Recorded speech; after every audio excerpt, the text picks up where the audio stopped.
Paalala po lamang, ang impormasyong aming ibabahagi ay para sa layuning pang-impormasyon lamang at hindi opisyal na payo ukol sa tulong at regulasyon ng kung saan mang seksyon ng gobyerno, Pilipinas man o Japan. I-apostil ng DFA 2026. Ang i-apostil ay ang bagong digital na paraan ng pagpapatunay ng mga dokumento ng Pilipinas para magamit sa ibang bansa. Sa halip na pisikal na apostille certificate na nakakabit sa dokumento, ang aplikante ay tumatanggap ng electronic document na may digital signature, serial number, key code at QR code para sa online verification. Ano ang pagkakaiba ng i-apostil at dating apostil? Ang dating apostil may pisikal na certificate na nakakabit sa dokumento. Kinukuha ng personal o ipinapadala sa courier. Ang i-apostil, digital o electronic file, karaniwan PDF. May QR code para sa verification, maaaring ipadala sa email at mas mabilis ang proseso. Paano ginagawa ang i-apostil? Unang hakbang, ihanda ang dokumento. Siguraduhin ang dokumento ay kwalipikado para sa apostil. Mga halimbawa, PSA Birth Certificate, PSA Marriage Certificate, PSA Death Certificate, CHED o ECAB, Diploma at Transcript of Records, NBI Clearance, at iba pang pampublikong dokumento na tinatanggap ng DFA.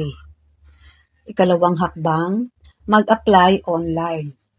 Magrehistro sa opisyal na DFA Apostille System at isumite ang kinakailangang impormasyon at dokumento.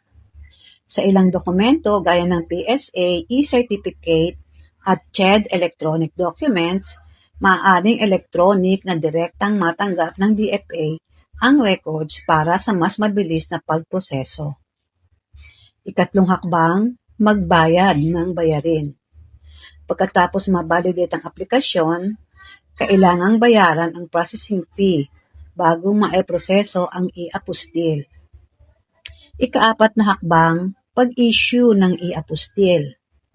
Kapag naaprubahan ang aplikasyon, maglalabas ang DFA ng i-apostil.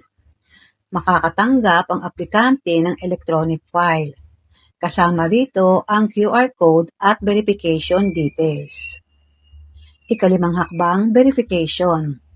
Maaring iscan ang QR code o gamitin ang serial number at key code sa DFA verification system upang mapatunayan ang pagiging tunay na dokumento. Paano malalaman kung totoo ang i-apostil? Ang tumatanggap ng dokumento ay maaaring iscan ang QR code. Ilagay ang serial number at key code sa DFA e-registry.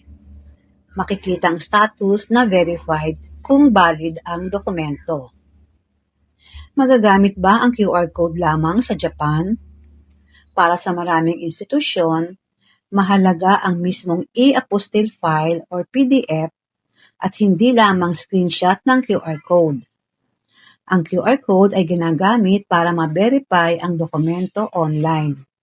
Kung para sa kasal sa Japan, mas mabuting itanong muna sa City Hall o sa Japanese authority na tatanggap ng dokumento kung sapat ang i-apostil o kung may iba pa silang hinihinging format. Mahalagang paalala, huwag magtiwala sa kung kanino. Magbigay ng personal na info. Alamin na mabuti lalo na sa online. Itago ang original i-apostil PDF. Huwag umasa sa screenshot lamang ng QR code. Siguraduhin tinatanggap ng bansang pupuntahan at ng institusyong pagsusumitihan ang i-apostil. Ang konklusyon, ang i-apostil ay mas mabilis at mas modernong paraan ng authentication ng mga dokumento. Sa halip na pisikal na apostille certificate, ang aplikante ay tumatanggap ng digital document na may QR code at online verification para sa paggamit sa Japan, lalo na sa pagpapakasal.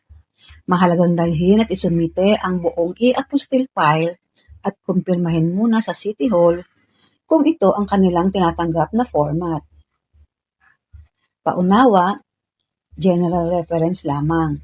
I-verify muna ang legit at opisyal na homepage bago mag-submit ng personal information o magbayad online para sa PSA Certificate Apostille.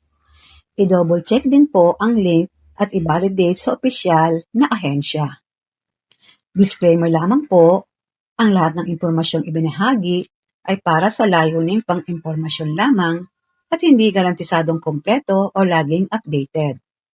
Ito ay maaaring magbago ng walang paunang abiso. Ang creator ay hindi mananagot sa anumang direkta o hindi direktang epekto na maaaring magmula sa paggamit o interpretasyon ng impormasyong ito. At sa pangwakas, umaasa po kami na nakatulong ang impormasyong ito bilang gabay. Para sa pinakabagong update at opisyal na detalye, makabubuting i-verify pa rin sa tamang ahensya o autoridad. Marami pong salamat.